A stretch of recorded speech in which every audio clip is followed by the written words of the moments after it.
course, learn a great deal about the character and the nature of God. We're told, for instance, back in the book of 1 John, chapter 4 and verse 8, that God is love.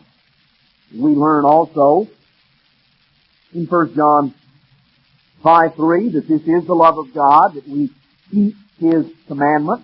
We learn that love is the fulfilling of the law. So we see various scriptures that focus us in on who and what God is. God is love. That God is love personified. God's way, God's law is the reflection of that love. And we talk about allowing Christ to live in us. Jesus Christ, of course, said that the works which, I've seen the Father do, that's what I do. He said, I and my Father are one. We are totally united. Christ said, if you love me, keep my commandments. Now, what commandments, of course, did Christ give? Well, a lot of people think that the commandments that God gave back in the Old Testament and recorded in Exodus chapter 20, that those were the Father's commandments. And somehow Christ came along and He did away with those commandments. Well, I think we can very clearly prove, very easily, very simply, that Jesus Christ was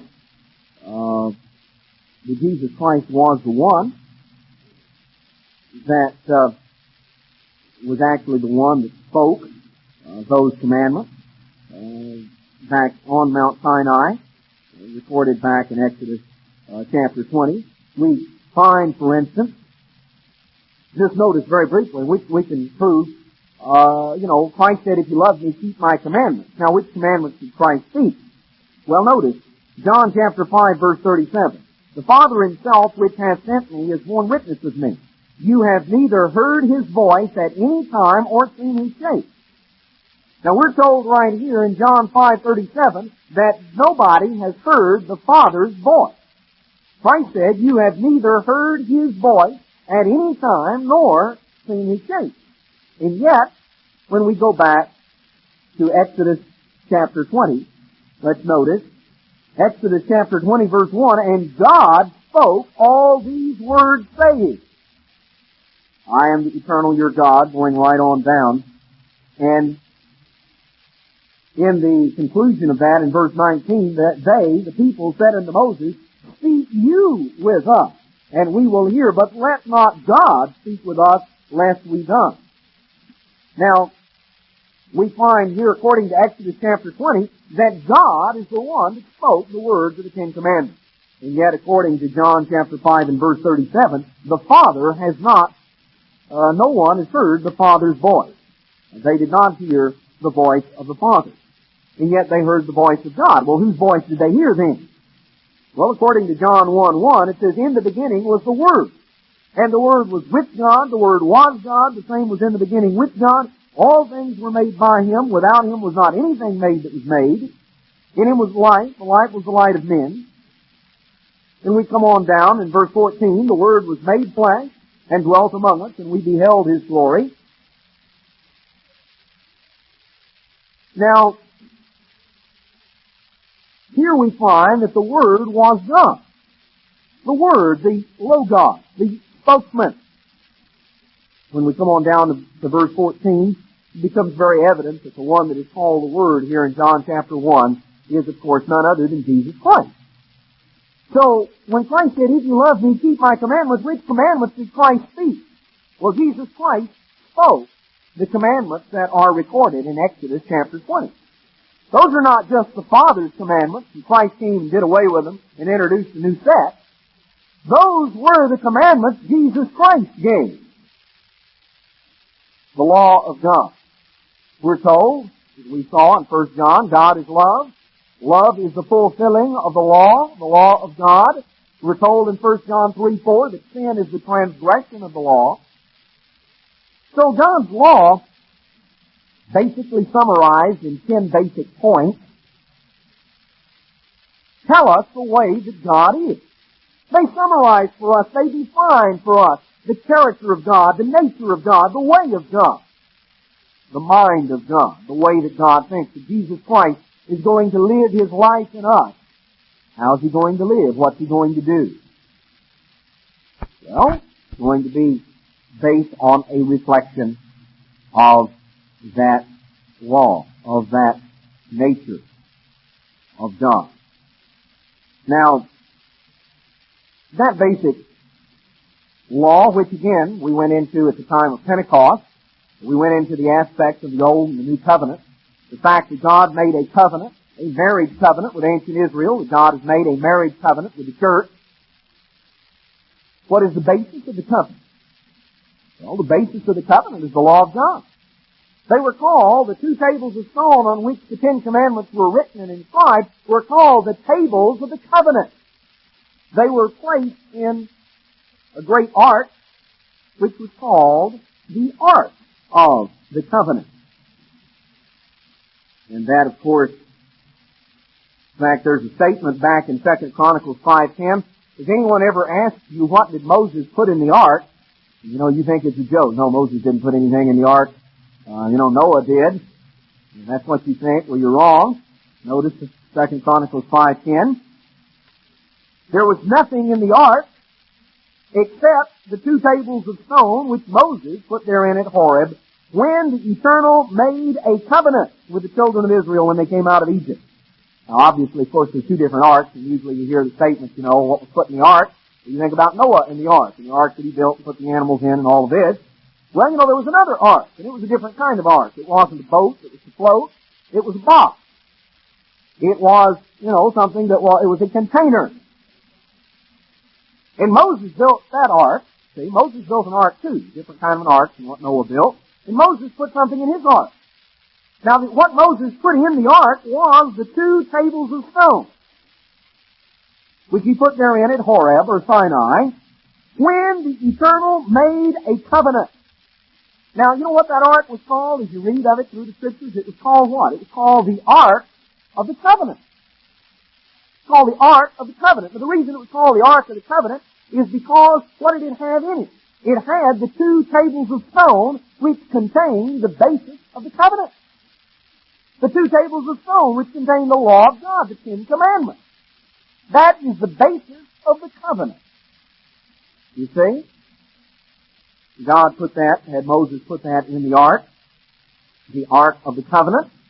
These were the tables of the covenant put therein at Mount Sinai. So we were focusing, last week and in some of the preceding weeks, we were focusing on the covenant that God has made with His people, the fact that we enter into that covenant relationship, and the fact that through God giving us His Holy Spirit, He begins to write His laws in our hearts and in our minds. That law, of course, again, is summarized back in Exodus chapter 20, as well as, of course, Deuteronomy 5, in 10 basic points. Christ, of course, summed it up, saying, love God with all your heart, with all your soul, with all your might, love your neighbor as yourself. On these two, he said, hang all the law and the prophets. This is what everything else is about. But these two basic points are further summarized, further amplified. Loving God is amplified in the first 4 commandments. Loving your neighbor is amplified in the latter 6. And then each of those 10 commandments, each of those 10 points, is further amplified throughout the remainder of the Bible. We're going to begin a process of going through and focusing on that basic law of God, point by point. And I think we're going to understand as we go through and as we focus over a period of time on various points of the basic law of God. I think we're going to begin to realize more deeply how totally all-encompassing is the law of God. And how these commandments, which reflect the mind and the nature and the character of God, which are based on the love of God, and which instruct us how to love God and how to love one another. We're to receive God's Spirit and have God inscribing His character, His nature in us, Jesus Christ living His life in us, then we need to understand a little more clearly the basic law of God. And that's what we're going to begin going through. It's going to take a while. Maybe other subjects will be interspersed. But we're going to begin to go through God's law and to understand how it affects us and what it has for us. And I want us today to focus on the very first commandment and to understand more clearly what God means. Well, today, let's go back and let's focus on God's commandments. Let's focus on the first commandment. Notice back in Exodus chapter 20, of course you know the setting. God has brought the people together. They are gathered there at Mount Sinai. The mountain quakes and shakes. There's fire and thunder and smoke that proceeds out of the top of the mountain. The people are literally petrified because they are to hear the voice of God. And of course the voice of the one that became Jesus Christ. So we read in Exodus chapter 20, verse 1, "And God spoke all these words, saying, I am the eternal your God, which have brought you out of the land of Egypt, out of the house of bondage. You shall have no other God before me." That is the first commandment. God said, I am the eternal your God. You shall have no other God before me. Well, brethren, as we go through and as we understand that commandment and understand how the full implications of this commandment in our lives, what it means for us, we need to understand more clearly, to begin with, who is the true God? Who is the God that spoke these words? That said, you shall have no other gods before me. Because if you don't know who the true God is, then how do you know if you're worshiping a false God? How do you know if you're serving a false God? The only way you can know, is to know who the real thing is. Who the real God, the true God is. Understanding God as He reveals Himself in the Scriptures. And then we can begin to look and see and realize that there are many false gods. They also parade under the name of God. And people talk about the God that they serve. Scriptures talk about the God of this world. And there is a God of this world whom people serve in ignorance, thinking that they're serving the true God. Yet we're told back in James chapter 4 and verse 12, there is one lawgiver who is able to save and to destroy. James 4:12, there is one lawgiver who is able to save and to destroy. That is, of course, the true God. The true God is the source of law. Now, what is your source of law? What is the source of your standards, of your values, of your concepts? This entire Bible is filled up with the law of the God that is described as the one lawgiver, the true lawgiver who is able to save and to destroy. Now, why is God able to be the one lawgiver? Well, we're introduced to God. God is the first thing we're introduced to when you pick up the Bible. Genesis 1:1, in the beginning, God created the heaven and the earth. In the beginning, God created the heavens and the earth. Now, we're introduced to God. We're introduced to God, the Creator. God is the one that fashioned and formed the universe. Now, we go through the story in detail, and I'm not going to go through it in detail today. I think we've done so in times past, and undoubtedly can in the future. In Genesis chapter 1, going through and understanding about creation. But God is the Creator. God is the one that designed and created the physical universe that we see. God is the one that designed and created the first man and breathed the breath of air into his nostrils. God is the Creator. And because God is the Creator, because God formed and fashioned the earth. And you can go through the Psalms and it talks about how that the heavens declare the glory of God. The firmament shows His handiwork. How that as we gaze up at the heavens which God has created, at the stars which His fingers framed and formed. We're able to consider the greatness of God, the power of God. We read that it is the glory of God to conceal a thing and the honor of kings to search it out. And of course, as man has increased in his knowledge and his understanding, he's come to understand and to, in a sense, unravel some of the secrets of the universe. By no means all. We've only just barely tipped the iceberg. We began to understand a little bit about the marvelous wisdom and intricacy that God has designed and created and fashioned. But God is the Creator. God is the life giver. God is the one that formed and fashioned the things that we see. And so therefore, God set in motion laws. When God created the physical universe, when God made the heavens and the earth, God set in motion laws. He set in motion laws that govern the rotation of planets, the revolution of planets around the sun, the revolution of the moons around the planets, their own rotation on their own axis. God set in motion laws, all the laws of science that we know of, and plenty of laws that we don't know of. You know, science didn't invent the law. Science hangs a name on it. They finally discovered something that God set in motion billions of years ago, and all of a sudden we think that we've really come up with something. Well, no, we didn't come up with something. God came up with something. We're just now finding out what it was. But God set in motion laws. And God gave laws for human beings. God gave laws. God gave standards that define what is right and what is wrong. Now, in understanding who the true God is, what does it mean? I am the eternal your God. I brought you out of the house of bondage. I brought you out of the land of Egypt. I freed you. You shall have no other gods before me, or, as it could be rendered, no other gods in place of me. What is a god? Notice Romans chapter 6 and verse 16. It defines that for us. Tells us what is a god.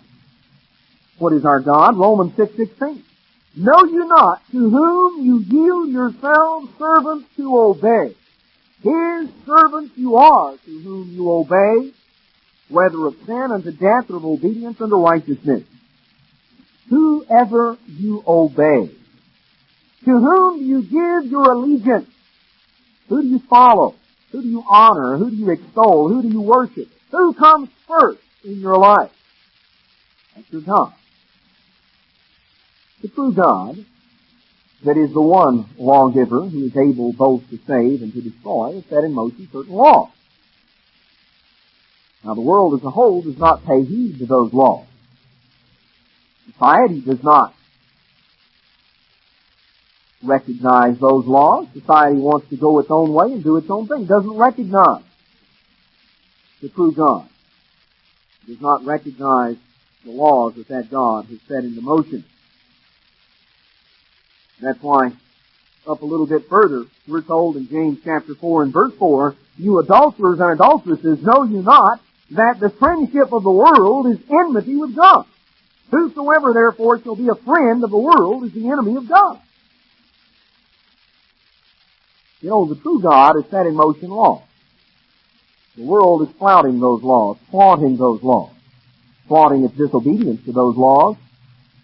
Now, we demonstrate by our conduct, by the way that we live our lives, by the values that are apparent. Because you see, what we see on the outside is simply a reflection of what is on the inside. You can change up the outward appearance, you can change up certain things about the outside, and do so temporarily and maybe look pretty good. You know, the Pharisees went through the motions of some of that. They cleansed the outside of the cup and of the saucer. They looked pretty good on the outside in terms of outward appearance, outward conformity to certain laws of God. But on the inside, they were as, ravening wolves. Now, we're told, Christ said, out of the abundance of the heart, a man speaks. You know, what we are on the inside, as a man thinketh in his heart, so is he. What are we tuned into? Are we tuned in to the friendship of the world? Are we enamored by the values and the customs of this society? You know, these things show up. They show up whether in very outward physical forms, whether it's the styles of just all the type of things that go on. You know, there have been various comments before, whether it's about the different things, the standards that God sets in His Word, the way that His people are to act, to look, to comport themselves. And yet, sometimes we want to get as close to the world. We want to get as close to the edge as we can get. We're enamored with a friendship of the world. We don't want to be different. We don't want to stand out. We don't want to be a peculiar people. We want to blend in. We want to look like, act like, be as close to the world as we can. That's friendship with the world. And that's enmity with God. There's one lawgiver who is the Creator. There are many who attempt to be a lawgiver, to set standards and customs, the values of society. And this society places its values in every way, and they're an upside-down value. When you look at personal relationships, God says men be masculine. Women be feminine. Society turns it around. You want to go for the unisex look. You know, men, grow your hair long, not like God said. Women, act masculine. Behave in an aggressive form. Society has its own values. And they downplay and they contradict every value that God has set. You can go into every aspect of it. So, God is the true God. He's the Creator. He defines Himself as the possessor of heaven and earth. You know, when we read the story in Genesis 14, when we have the account of Abraham tithing.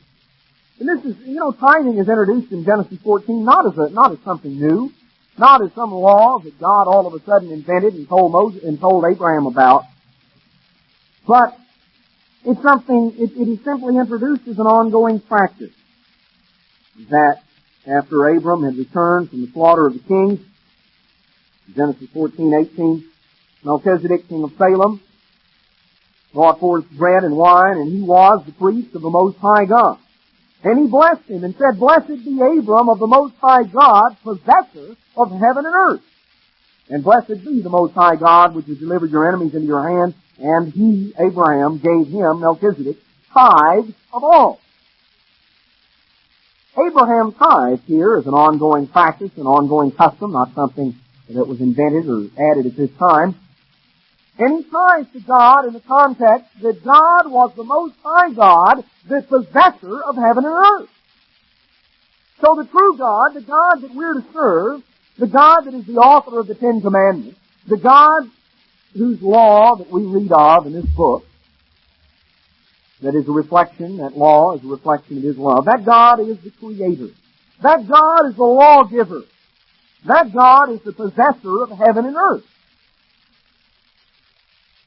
Now, in the context of being the possessor of heaven and earth, we first read of the mention of tithing, which recognizes, of course, that God is the owner of everything. That's why we're told in many places, well, notice Proverbs chapter 3 and verse 9. Honor the eternal with your substance and with the first fruits of all your increase. So shall your barns be filled with plenty, your presses shall burst out with new wine. Recognize that God is the possessor of heaven and earth. Recognize that God is the owner of everything.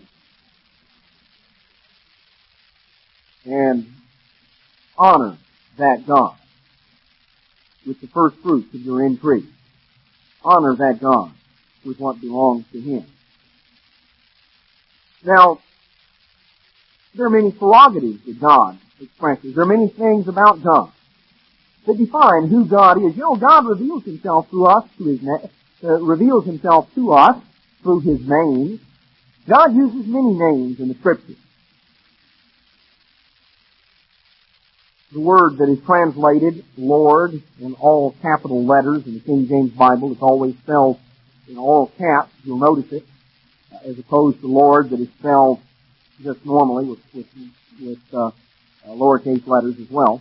But where the word Lord in the King James is printed in all capital letters, it comes from the Hebrew word Yahweh, the Hebrew Y-H-V-H. And the word literally means the eternal one, the self-existent one, the one with life inherent in himself, the one who, was and is to be. The eternal, probably the most succinct way of putting it, the most succinct translation into English, but the eternal, ever-living, self-existent one with life inherent in himself. That's really what the term means. God presents himself as that. That tells you a little bit about God. God is eternal. God possesses life. We're told that God inhabits eternity. So God is the life giver. God possesses life. God then reveals himself through various names, which reflect various attributes, various characteristics of God.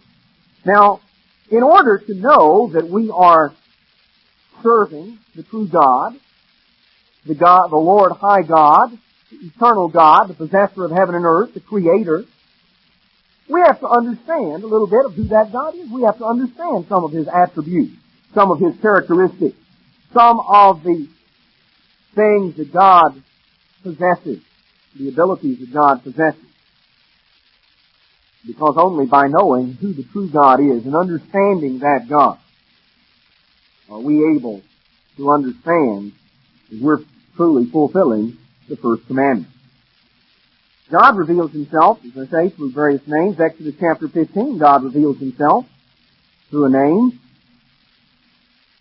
Exodus chapter 15, verse 26, God said, if you will diligently hearken to the voice of the eternal your God, and will do that which is right in His sight, and will give ear to His commandments, and will keep all His statutes, I will put none of these diseases upon you which I have brought upon the Egyptians, for I am the eternal that heals you. Or as it is in the Hebrew, I am Yahweh Rophikah.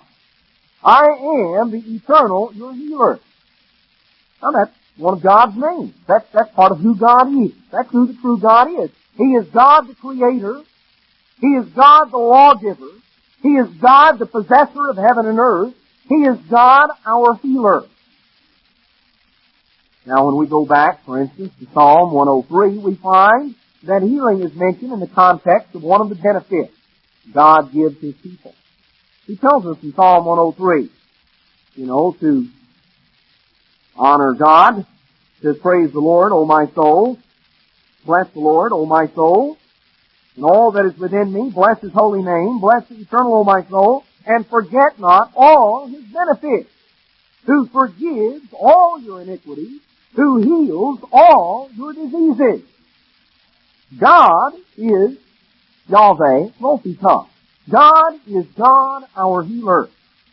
Healing is presented here as one of the benefits that the people of God may partake of. It is a blessing. It is something that we have available to us because of the great God, the God who loves us, who gave for us His only begotten Son, who emptied Himself, divested Himself, made Himself a sacrifice for us. God reveals Himself as God our healer. God cares for us.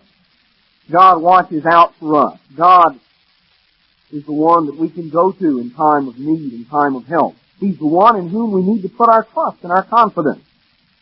We're told, for instance, in Psalm 18 and verse 1, I will love you, O eternal, my strength. The Lord is my rock and my fortress, my deliverer, my God, my strength. In whom will I trust? My buckler, the horn of my salvation, my high tower. I will call upon the eternal who is worthy to be praised, so shall I be saved from my enemies. So God is here.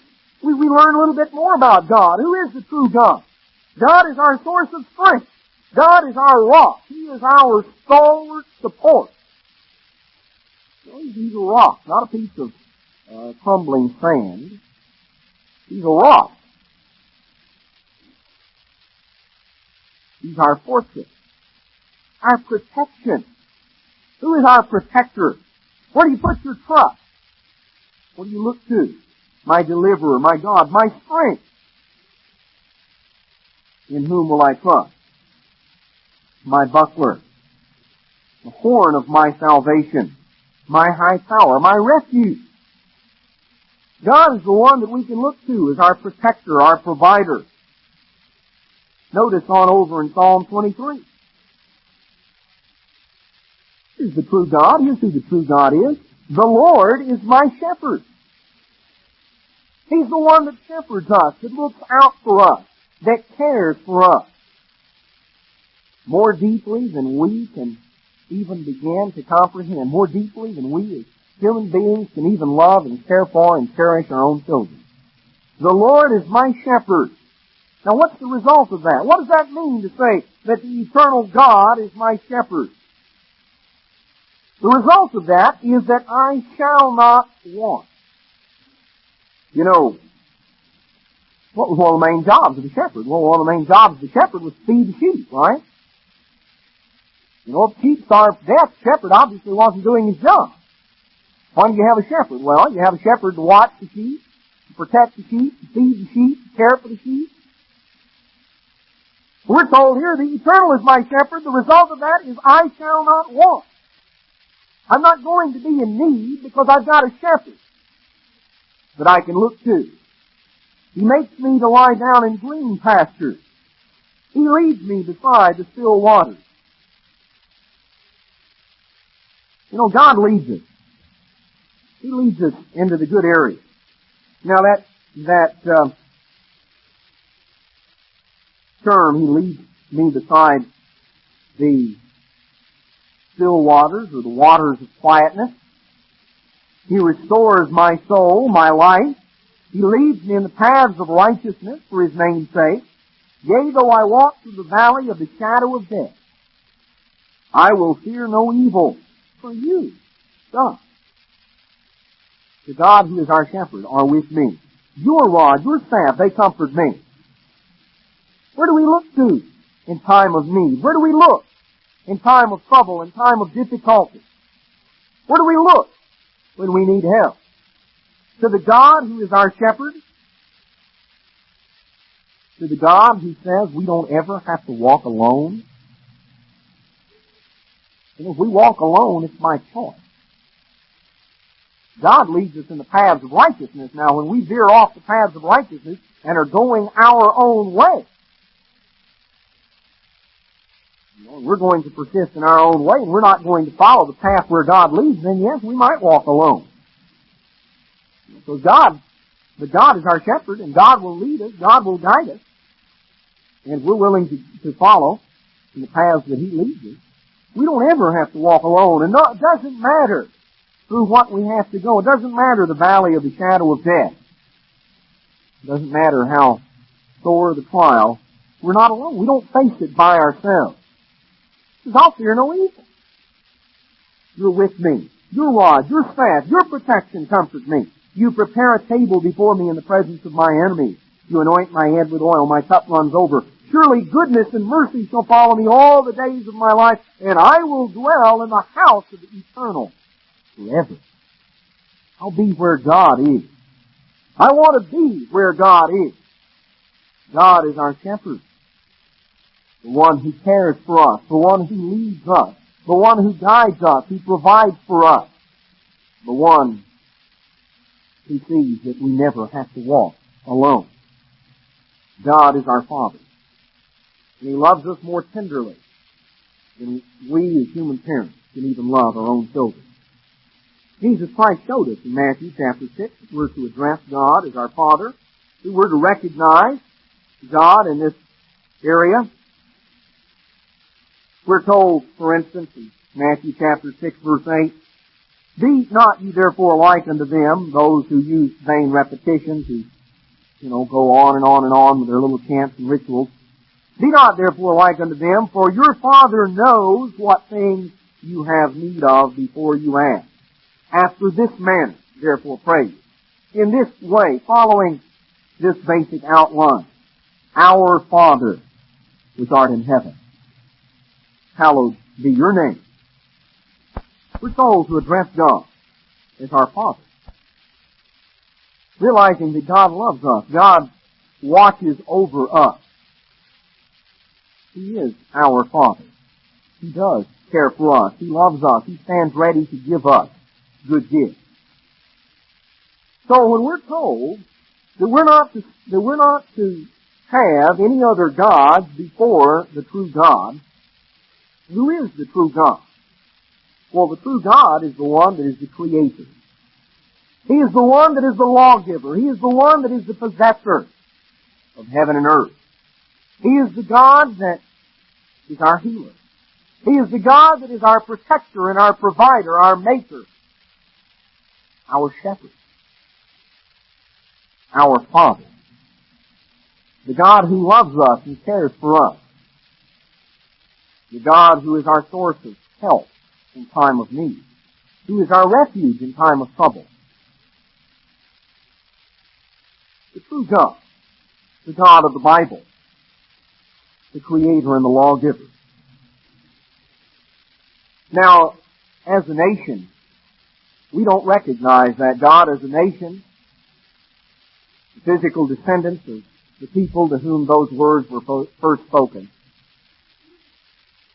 We have placed another God before the true God. In fact, we've placed many gods before the true God. We don't serve the true God. We don't recognize the God that is the Creator. We've taken God out of every facet of our national life, with one exception. The only thing we have left is we print on our money, in God we trust. And that's about the only thing that's holding it together. And God's not going to keep doing that. Kind of ironic. Of course, that is really the God that most people trust in. Their money. We're going to focus on that a little bit later. Notice just briefly in the book of Jeremiah, chapter 2. Notice how God indicts our nation.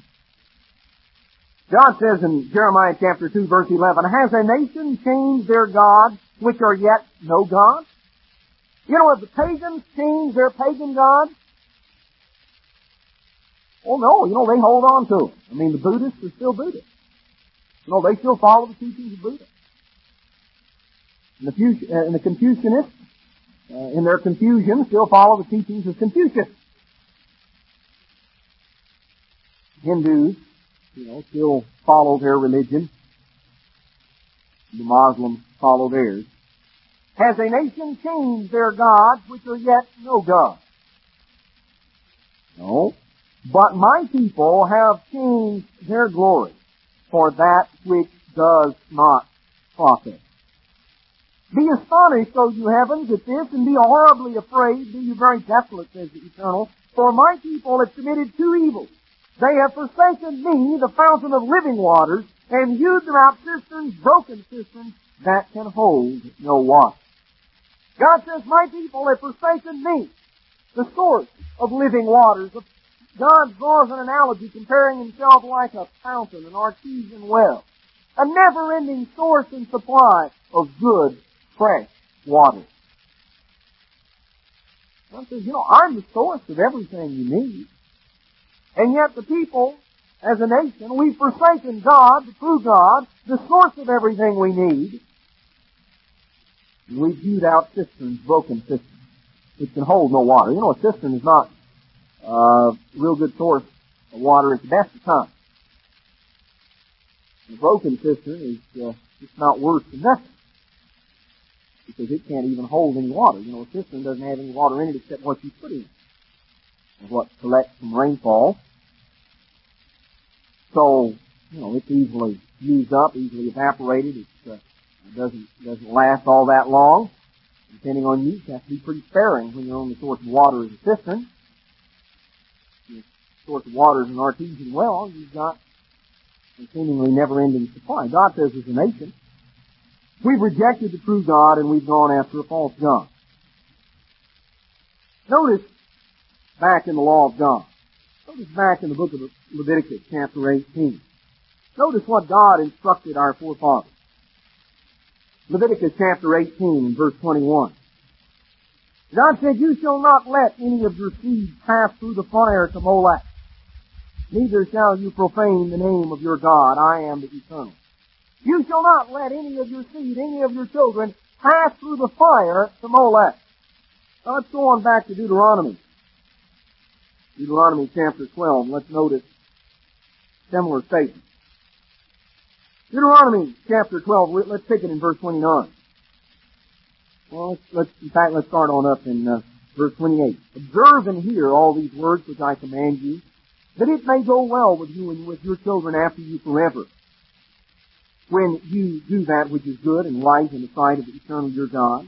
When the Eternal your God shall cut off the nations from before you, where you go to possess them, and you succeed them and dwell in their land, take heed to yourself that you be not snared by following them, after that they be destroyed from before you. And that you inquire not after their gods, saying, how did these nations serve their gods? Even so will I do likewise. We'll pick up the customs of the nation, and we'll call them by God's name. You shall not do so unto the Eternal your God, for every abomination of the Eternal which he hates have they done unto their gods, for even their sons and their daughters have they burnt in the fire to their gods. What things soever I command you, observe to do it, and you shall not add thereto, nor take away, or diminish therefrom. Now the nations of old sacrificed their children to their gods. God told his people, he said, don't make your children pass through the fire to Molech. Don't sacrifice your children to false gods. Israel of old did that. Notice in the book of Isaiah, chapter 2. Isaiah chapter 2 and verse 7. Let's notice, picking it up, Isaiah 2, let's pick it up in verse 6. Therefore you have forsaken, you God, have forsaken your people, the house of Jacob, because they be replenished from the east, or they be full of divination from the east, and are soothsayers, like the Philistines, and they please themselves in the children of strangers. We've gone after astrology, we've gone after the great wisdom of the east. Notice verse 7, their land also is full of silver and gold. And there's never been a nation that is more full of silver and gold, that is more full of material wealth than our nation. Their land also is full of silver and gold, neither is there any end of their treasures. Their land also is full of horses, neither is there any end of their chariots. Get out on the freeway, 5 o'clock in the afternoon, and you'll understand there is no end of their chariots. Certainly, I think we can realize that here in this area. You know, neither is there any end of their chariots. Their land also is full of idols. Now, what are these idols? They worship the works of their own hands, that which their own fingers have made. We worship the works of our hands. Do we as a nation do that? Is our land full of material things? Is it full of treasures? Do we worship the works of our own hands, the things that our own fingers have made? Do we worship materialism? We as a nation serve the God of materialism. Jesus Christ made the statement in Matthew chapter 6, verse 24. No man can serve two masters. You can't serve two gods.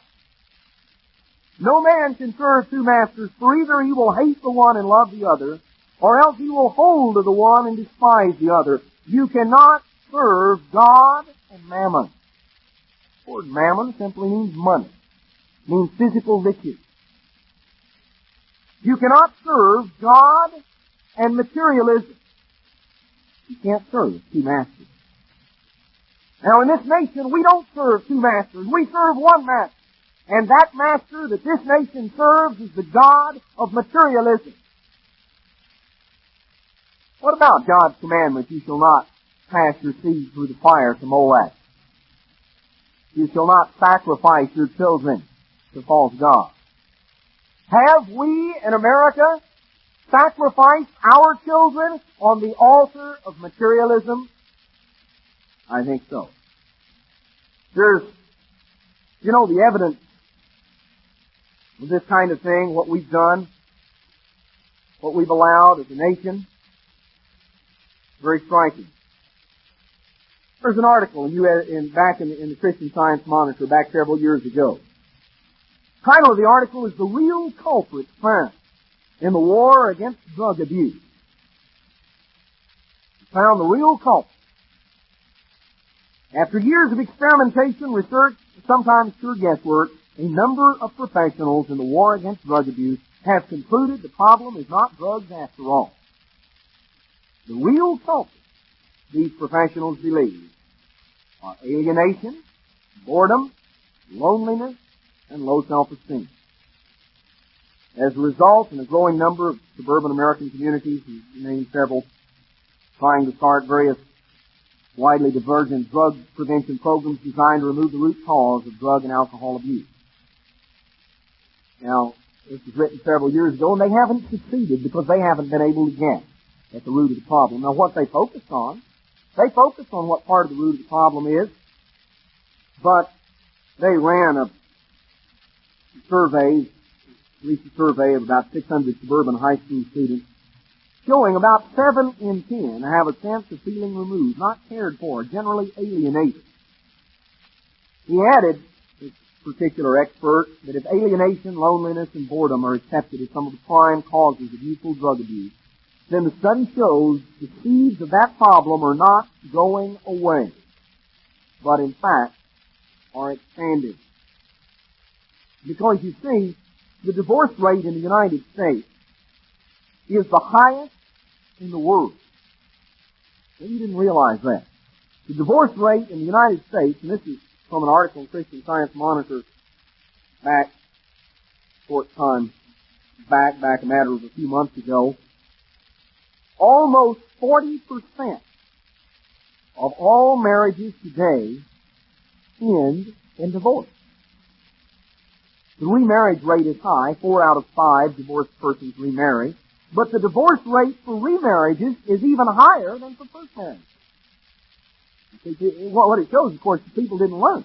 They hadn't learned a lesson. 40% of all the marriages that take place in this country end in divorce. Most of those people, 80% of those people who divorce, turn around and remarry. And the majority of those remarriages, even a higher percentage than the first go around, the majority of those end in divorce. The number of couples living together out of wedlock has risen dramatically. Today, about 1.3 million unmarried Americans share living quarters with a member of the opposite sex. About 16% of all births in this country are illegitimate today. Now, the figure would undoubtedly be much higher if it were not for abortion, which subject we will get to at a little later time. About 45, this is the estimate, is that about 45% of the children born in 1978 will spend part of their childhood with only one parent. Now, I have an idea that the way the statistics are going, the figures are going, you're going to have to revise those upwards. There's been a drastic change. And a lot of it, of course, has gotten back to the climate of materialism in this country. We've sacrificed in this nation, we've sacrificed the American family on the altar of materialism. We've sacrificed our children, we've passed our children through the fire to Molech. We've handed them into the arms of strange gods as a nation. And I could go on and on. I think I'll read a few excerpts. This was a newspaper release, an AP Wire story, back again a few years ago. A Harvard psychiatrist studying emotional illness caused by absent parents said today that separation for even brief periods can have a negative influence. With American parents becoming increasingly more absent because of divorce, jobs, or inability to reach the child emotionally, the future must be regarded with concern. American parents spend less time with their children than any other nation in the world except England. The only country that exceeds the United States in violence, crime, and delinquency. The nation of Israel. Lead the world. The nations to whom God gave His law. The nations to whom God gave the knowledge of the true religion, to whom God revealed Himself as the true God. And we lead the world in divorce, in violence, in crime, in delinquency. We lead the world in degeneracy. We have done worse than the heathen, worse than the nation whom we have replaced. The ever-increasing divorce rate in this country leaves more and more children with an absent parent, and the continuously increasing percentage of mothers who work has left over 6 million preschool children in homes where both parents are absent for most of the day. Who then does the job? In fact, the figures are remarkable. The fact that almost today, this is more recent, in fact, this is a year ago, so the statistics have gone up even since then. Almost 60% of this country's families have 2 or more wage earners. As a result, fewer people stay home to tend the children, tend the house, and care for the children. Of married women with children under 6, the percentage in the labor force in 1979 was 43.2%, which had multiplied 4 times over since 1950. Of all married women with children ages 6 to 17, 60% now work or seek jobs, up from 28% in 1950. Almost half, in fact, I think this statistic is about a year old. I think it's probably right at half or pushing half of married women with children under 6 who are in the labor force. They're not, and you know, why is that the case? Well,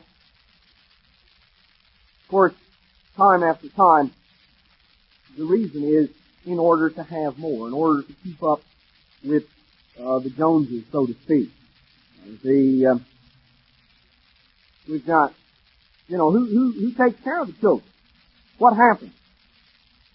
Well, one of the main babysitters is, of course, the television set. According to Nielsen, this is, again, the statistics are a few years old. This is back in 1977. You can figure that all these things have increased since that time. According to A.C. Nielsen, children under 5 watch an average of 24 hours of television a week.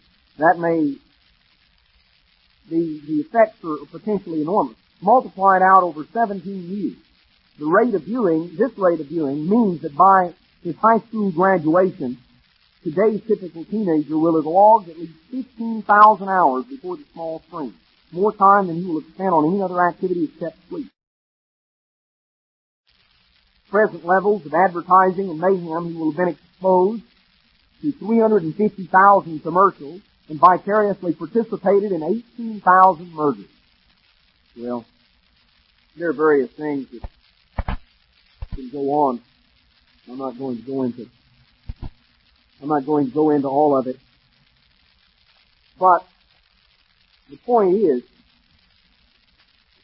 that as a nation, we have sacrificed our children, we've sacrificed our families on the altar of materialism. As money and as material things play a greater and a greater role in the desires of our people, the deterioration of the American family has been very marked. You know, you could graph it out, and the charts would run right together. That as material things have been more and more the primary concern and consideration of our people, more and more of the families have broken up, the divorces have increased, children have been isolated, and our children, as a nation, we sacrifice. And the results are showing. Rising rates of drug abuse and alcoholism among teenagers. The kids that are turned off, tuned out, dropped out from society. Kids that have been involved in everything imaginable. Alienated from their parents, alienated from their families, left to do their own thing. God talks about in 2 Timothy chapter 3. 2 Timothy chapter 3 verse 1, "This know also that in the last days perilous times shall come. Men shall be lovers of their own selves." First and foremost, seeking for self. Coming on down in verse 4, "Traitors, heady, high-minded, lovers of pleasures, more than lovers of God." No man can serve two masters. You can't serve God and materialism. You cannot have two masters that rule your life. It talks about individuals who are lovers of pleasures more than lovers of God. The friendship of the world means more than the friendship of God. The physical, temporary, transitory things that this society has to offer mean more than the things that are the result of blessings of God's law. Having a form of godliness, having a form of religion, but denying the power thereof. From such turn away. Denying the authority. Have we as a nation served false gods? Have we placed another God before the true God? Absolutely. We placed several of them.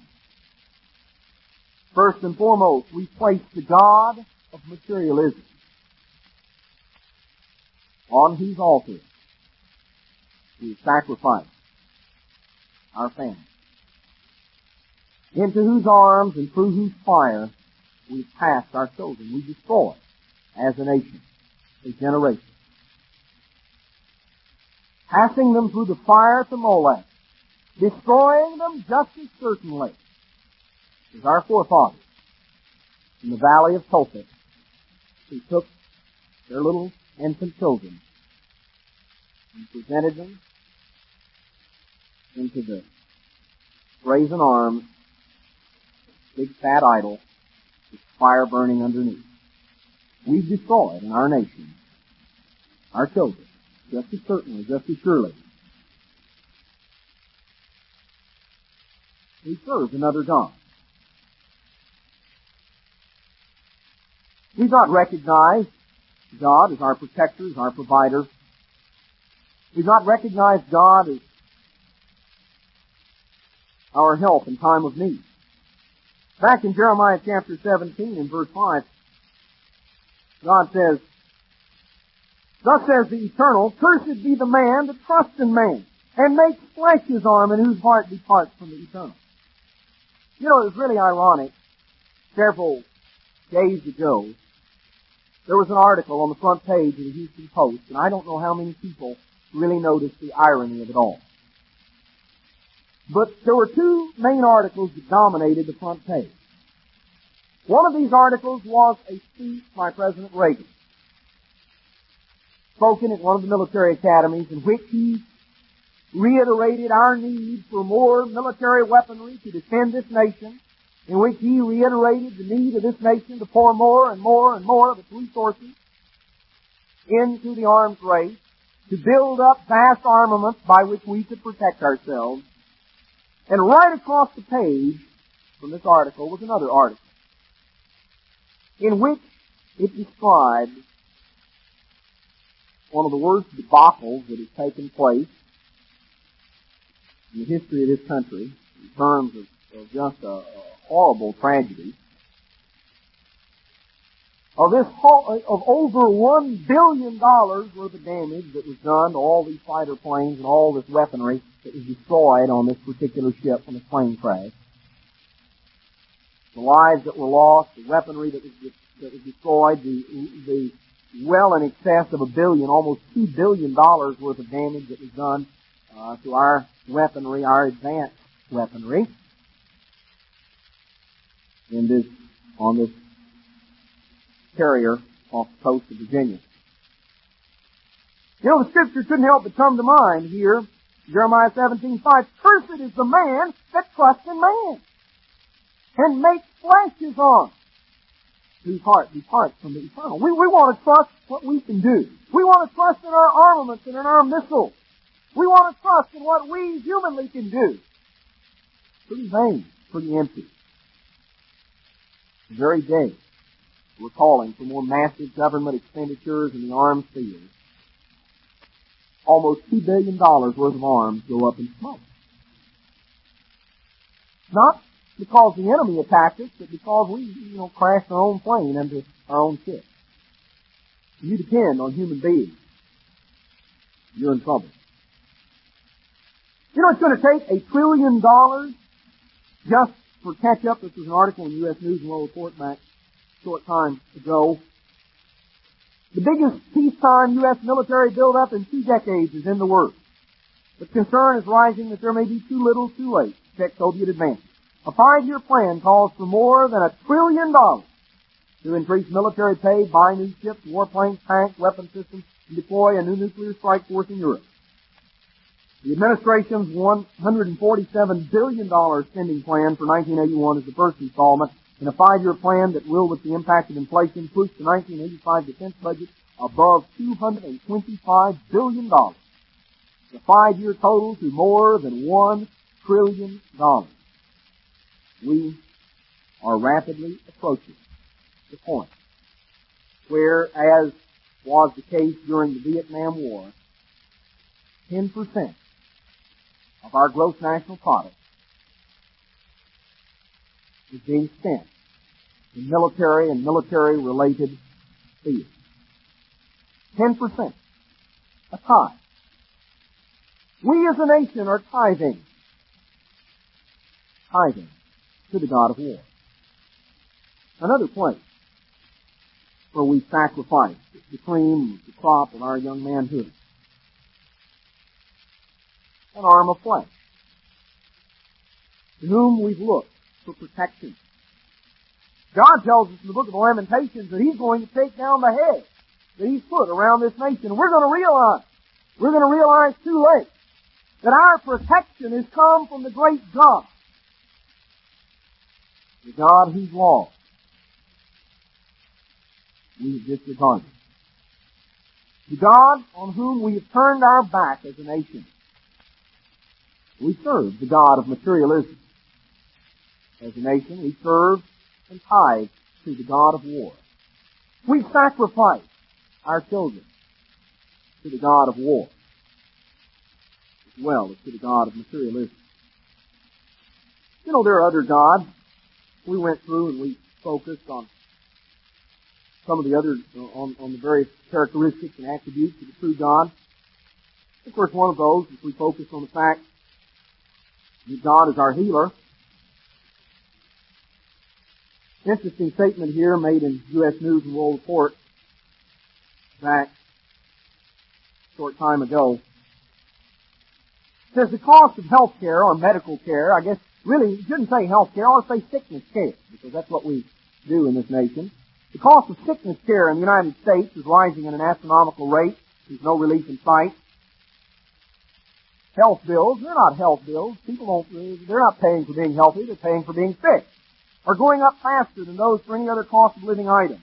And are taking a dime out of every dollar of the average family's income. Now what does that tell you? Well, as a nation, we're paying our first tithe. We're also paying a second tithe to a different God. You see, the various gods that we serve as a nation all demand their tithe. This is an interesting statement back in 2 Kings. 2 Kings chapter 1 and verse 2. Ahaziah, who was one of the kings of Israel, fell down through a lattice in his upper chamber that was in Samaria, and he was sick. And he sent messengers, and he said unto them, Go inquire of Beelzebub, the god of Ekron, whether I shall recover of this disease. Now Beelzebub, called here, Beelzebub means literally the Lord of flies, or the Lord of what flies hover over. Literally. That's literally the meaning. Beelzebub was the patron saint, or the patron god of medicine in the ancient world. And his priests were practitioners. They used various concoctions that often involved flies, and the things that flies hovered over, dung, in their various concoctions and in their various remedies. And they were and this is brought out, by the way, in the Jameson, Fawcett, and Brown commentary, if you want to look it up. The Beelzebub was the patron saint of patron god of medicine, and that part of the world. And so Ahaziah said, "Go inquire of Beelzebub, the god of Ekron, whether I shall recover of this disease." But the angel of the Eternal said to Elijah the Tishbite, "Arise and go meet the messengers of the king of Samaria, and say unto them, Is it because there is not a God in Israel that you have gone to inquire of Beelzebub, the god of Ekron? Now therefore thus says the Eternal, You shall not come down from that bed on which you are gone up, but you shall surely die." And Elijah departed. And when the messengers turned back unto him, he said unto them, "Why are you now turned back?" They said unto him, "Well, a man came to meet us, and said unto us, Go turn to the king that sent, and say, Is it, thus says the Lord, is it because there is not a God in Israel? He sent to inquire of Beelzebub, the god of Ekron, therefore you shall not come down from that bed on which you are gone up, but you shall surely die." And he asked them, "Well, who was this?" And they described him, and he said, "Well, it's Elijah the Tishbite." So he sent various groups to try to go get Elijah. And of course, I'm not going to go through the rest of the story. Needless to say, King died. Now there are, various other accounts that are given. And that's not the primary thing that I want to get into, except to illustrate the fact that as a nation, we have created our own God. We've thought to other gods. We've not availed ourselves of the God of Israel, the God who is Yahweh Rophikah, the God our healer. We've not availed ourselves of the God that is our shield, our fortress, our protector, our high tower. We've not availed ourselves of the true God, the God of Israel. As a nation, we've given our allegiance, we've paid our tithe to the God of war, to the God of medicine. And what's going to ravage this nation in a few years, brethren? We're going to be ravaged by disease epidemics, and we're going to be ravaged by military invasion and destruction. And we're going to find that the gods in which we have put our trust and confidence as a nation are going to fail us. God said to ancient Egypt, when He sent the plagues upon Egypt, He said, "Against the gods of Egypt will I take vengeance." I'm going to demonstrate to the Egyptians that the gods in which they trust are no gods. And the plagues that God sent on Egypt were aimed at the gods the Egyptians worshipped. The frog, the Nile River, the various animals, all the things that the Egyptians worshipped, God sent a plague on their gods. God is going to allow plagues to come on this nation because God is going to take His hand from this nation. God is going to remove His hedge that He has set around this nation. We're going to get to the point, as it describes in Isaiah 2, where we're going to cast our gold and our silver to the bats and to the moles in the caves. The God of materialism is not going to be able to deliver us. Our treasures, our physical things that we've trusted in this nation are not going to be able to deliver us in the day of the Lord. Our military armament, the God of war to whom we paid our tithe and sacrificed our young men, is not going to be able to deliver us in the day of God's visitation. And the God of Mekron, the God of medicine, Beelzebub, the God of Ekron, is not going to be able to deliver us in the day when the plague strikes this nation. And when 1/3 of the inhabitants of this land die. That's what God says. You can go back to the book of Amos, you can go back to the book of Ezekiel, and God talks about the fact that 1/3 are going to die. to the famine and the disease epidemics that are going to sweep this nation. Have we, brethren, as a nation, put another God before the true God? Have we honored and extolled the great God, the Creator God, the one lawgiver that is able to save and to destroy? The great God that brought us out of the house of bondage, out of the land of Egypt. The great God who has given us His laws, His standards, His values. Have we as a nation committed two evils? We've rejected God, the source of law, the source of standards, of values, of truth, the source of living waters, and we've hewed out cisterns, broken cisterns, cisterns which can hold no water. We've sought our own way. There's a way that seems right unto a man. The ends thereof are the ways of death. The first commandment. God says, I am the eternal your God, who brought you forth out of the land of Egypt and out of the house of bondage. You shall have no other God before me. Brethren, that's the starting point. We need to examine our lives. We need to examine ourselves as we say that we are the people of God, that we are adherents to the covenant of God, that the law of God is being inscribed in our hearts and in our minds through the power of the Spirit of God. We need to examine ourselves. Are we, brethren, as individuals, obeying just even the first commandment? Do we have in our lives any God that comes in the place of the true God? To whom do we give our allegiance, our loyalty, our devotion? What's the most important thing in your life? Acceptance by the world? Acceptance by the society around? Your own desires, your own pleasures, your own way?